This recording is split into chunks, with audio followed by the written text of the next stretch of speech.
پاکستان کے حوالے سے اور اسلام کے حوالے سے جو نیگیٹو پوری دنیا میں ایک کمپین ہے،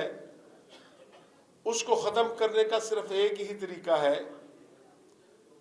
کہ پاکستان کی سپورٹس پر توجہ دی جائے، اور اس کے لیے میرا خیال ہے کہ سپورٹس جرنلسٹ جو ہیں انہیں اب وہ رول اپنانا چاہیے جو پولیٹیکل رپورٹرز کا تھا، کہ صرف اگر آپ اپنے آپ کو ایک ایونٹ کی کوریج تک محدود رکھیں گے تو پھر آپ تین ماہ بعد 6 ماہ بعد کوئی ایونٹ ہوگا، آپ کی خبر آئے گی اور اس کے بعد پھر آپ اسکرین سے غائب ہو جائیں گے۔ سیکرٹری نیئر صاحبہ بیٹھی ہیں، میرا خیال ہے ہمیں بیٹھ کر اپنے طور پہ طے کر لینا چاہیے کہ بجائے اس کے کہ حکومتوں سے گلہ شکوہ کرتے رہیں، پارلیمنٹ سے کرتے رہیں، پولیٹیکل پارٹی سے کرتے رہیں، کہ آپ سپورٹس کی ترویج کے لیے کیا رول پلے کر رہے ہیں۔ اگر ہم اپنا رول پلے کرنا شروع کر دیں تو میرا خیال ہے کہ وہ تمام لوگ جو ہیں وہ اپنے اپنے رول کی طرف آئیں گے۔ اگر ہم اپنے حصے کا دیا جلانا شروع کر دیں، میں اس حوالے سے رشا کو یہ خوشخبری دینا چاہتا ہوں کہ پہلا سٹیپ ہم نے اٹھا لیا ہے۔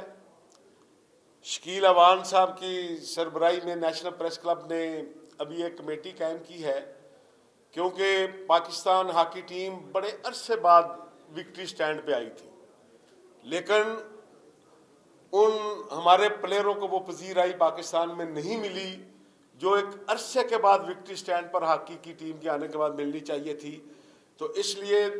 ہم نے گزشتہ روز نیشنل پریس کلب کی میٹنگ میں فیصلہ کیا ہے کہ 19 جون کو، یہ جو 19 جولائی کو پاکستان ہاکی ٹیم کے اعزاز میں نیشنل پریس کلب میں ایک عوامی میلہ ہوگا، جس کے میزبان رشا اور نیشنل پریس کلب ہوگا، لیکن اس میں راولپنڈی، اسلام آباد کی تمام تاجر تنظیمیں، بار ایسوسی ایشن، چیمبرز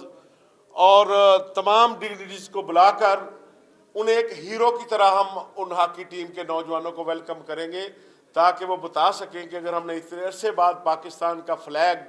وکٹری سٹینڈ پر لہرایا ہے تو اس قوم کو بھی ریئلائزیشن ہے کہ وہ ہمیں ایک ہیرو کی طرح ریسیو کر رہی ہے۔